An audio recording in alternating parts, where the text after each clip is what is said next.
Hello students, welcome to Star Maths channel.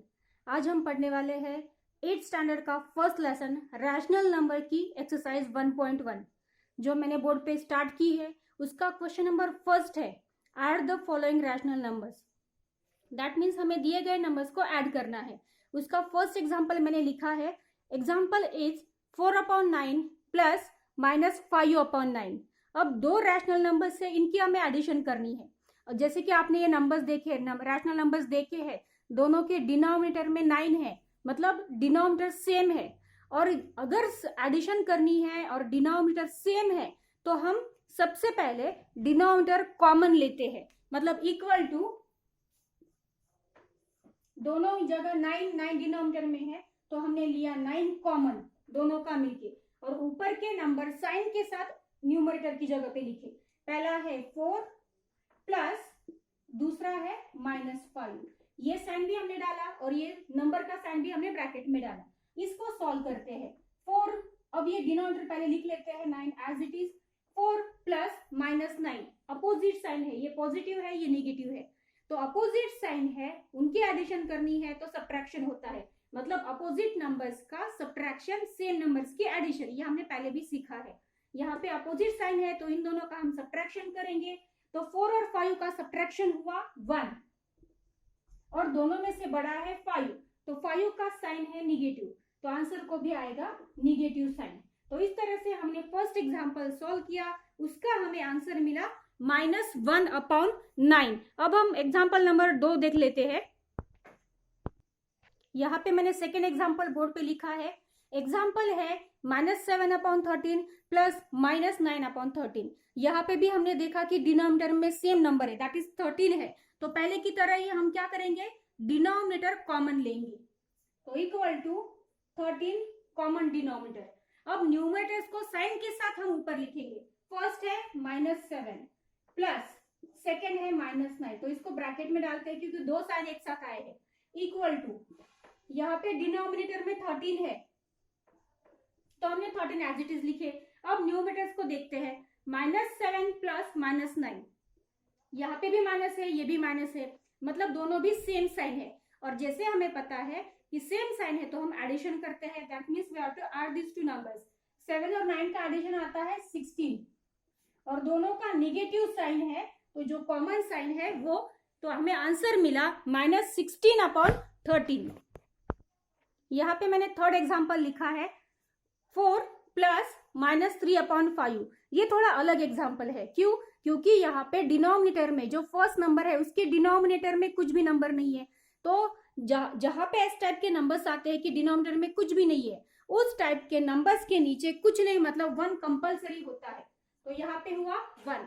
तो अब नया एग्जाम्पल है 4/1 प्लस -3/5। अब यहाँ पे अगर हम देखेंगे, फर्स्ट का डिनोमिनेटर है 1, सेकेंड का डिनोमिनेटर है 5, तो हमें जो पहले हम दो एग्जाम्पल देख चुके हैं उनमें कॉमन डिनोमिनेटर थे, लेकिन थर्ड एग्जाम्पल में ऐसा नहीं है, अलग अलग डिनोमिनेटर्स है। तो हमें सबसे पहले इन डिनोमिनेटर्स को सेम करना होगा, मतलब ऊपर के दो एग्जाम्पल्स की तरह। उसके लिए हम 1 और 5, यहाँ पे फर्स्ट का डिनोमिनेटर है 1, दूसरे का है 5, तो दोनों के डिनोमिनेटर सेम करने के लिए हम दोनों के 5 डिनोमिनेटर्स ले सकते हैं। क्योंकि दूसरे का ऑलरेडी 5 है तो फर्स्ट नंबर को भी डिनोमिनेटर में 5 लाना है, तो उसके लिए हमें क्या करना होगा, नीचे का जो 1 है उसको 5 से मल्टीप्लाई करना होगा। तो लेट्स सी, 4/1 मैंने एज इट इज लिख लिया, नीचे 1 है तो उसको मैं 5 से मल्टीप्लाई करती हूँ। अब हमें जरूरत है 5 लाने के लिए, इसलिए मल्टीप्लाई किया, लेकिन हम ऐसे नहीं कर सकते कि हमें जरूरत है इसलिए 5 बीच में ही डाल दिया, तो इसको इक्विवेलेंट तो करना पड़ेगा। इसलिए हमने अगर नीचे 5 से मल्टीप्लाई किया है तो ऊपर भी हमें 5 से ही मल्टीप्लाई करना पड़ेगा। तो ऊपर भी हमने 5 से मल्टीप्लाई किया, प्लस का अगला नंबर एज इट इज लिख लेते हैं, -3/5 लिख लिया। अब इसको आगे सॉल्व करते हैं, मतलब मल्टीप्लाई करते हैं। 4 5 are 20 अपॉन 1 5 are 5, ये हो गया सॉल्व। और second number as it is plus -3/5। अब ये देखो डिनोमिनेटर दोनों के सेम हो गए, 5 5। अब हम ऊपर की तरह इसको सॉल्व कर सकते हैं, तो हमने कॉमन डिनोमिनेटर लिया 5, ऊपर का ये 20, ये प्लस का साइन, और ये दूसरा नंबर -3 इज इक्वल टू, फिर से 5 कॉमन डिनोमिनेटर में लिया, ऊपर के दो 20 प्लस -3 अपोजिट साइन है, पहला पॉजिटिव सेकेंड निगेटिव, तो हम अपोजिट साइन तो सब्ट्रैक्शन करेंगे। 20 और 3 का सब्ट्रैक्शन हुआ 17, तो हमने 17 लिखा। दोनों में से बड़ा है 20 जो कि पॉजिटिव है, इसलिए आंसर को भी पॉजिटिव का साइन लगेगा। अगर पॉजिटिव आंसर को साइन है तो साइन लिखने की जरूरत नहीं होती, इसलिए थर्ड का हमें फाइनल आंसर मिला 17/5। इस तरह से हमने थर्ड एग्जाम्पल सॉल्व किया। अब नेक्स्ट देख लेते हैं।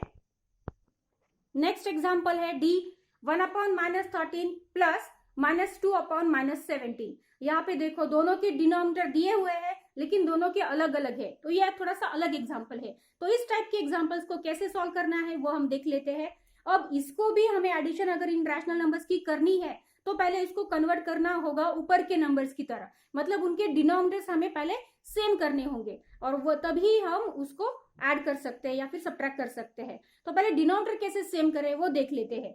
अब जैसे कि हमने सी एग्जाम्पल में किया था कि डिनोमिनेटर सेम करने के लिए 5 से मल्टीप्लाई किया था, यहाँ पे हमें इस टर्म को 17 से और इस टर्म को 13 से मल्टीप्लाई करना पड़ेगा, तो ही हम डिनोमिनेटर सेम कर सकते हैं। तो हम फर्स्ट टर्म को 1 जैसे है वैसे ही लिख लेते हैं 1/-13। तो इस टर्म को हम इस टर्म के डिनोमिनेटर से मल्टीप्लाई करेंगे और इस टर्म को इस टर्म के डिनोमिनेटर से। तो यहाँ पे -13 को हम मल्टीप्लाई करेंगे इस टर्म से, मतलब -17 से। नीचे किया है जैसे मैंने यहाँ पे बताया, हम नीचे सिर्फ नहीं कर सकते, नीचे किया तो ऊपर भी करना ही पड़ेगा कंपलसरी। तो ऊपर भी मैंने मल्टीप्लाई किया 1 को -13 से। तो फर्स्ट नंबर हो गया, ये प्लस का sign as it is. Second number है -2/-17 और यहाँ पे हमें नीचे मल्टीप्लाई करना पड़ेगा इस -13 से, मतलब फर्स्ट के डिनोमिनेटर से। तो हमने -13 से मल्टीप्लाई किया और नीचे किया है तो कंपलसरी हमें ऊपर भी सेम नंबर से मल्टीप्लाई करना पड़ेगा। तो हम इन दोनों का मल्टीप्लिकेशन करके जो भी आंसर आएगा वो सामने लिख लेते हैं। फर्स्ट टर्म है ये प्लस सेकेंड टर्म है ये, तो फर्स्ट टर्म का आंसर लिख लेते हैं 17 इंटू -1 -17। अब 13 और 17 का मल्टीप्लिकेशन करके देखते हैं और 13 7 जा 91 का 1 9 कैरिंग 13 1 जा 13 प्लस 9 22, तो मल्टीप्लिकेशन हुआ 221।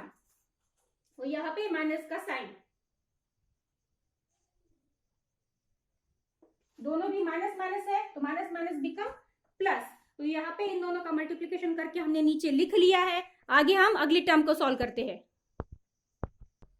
सेकेंड टर्म का मल्टीप्लिकेशन क्या आएगा, ये प्लस का sign as it is 13 into 2 13 2 जा 26 अपॉन इन दोनों का मल्टीप्लिकेशन जो यहाँ आया है वही आएगा 221।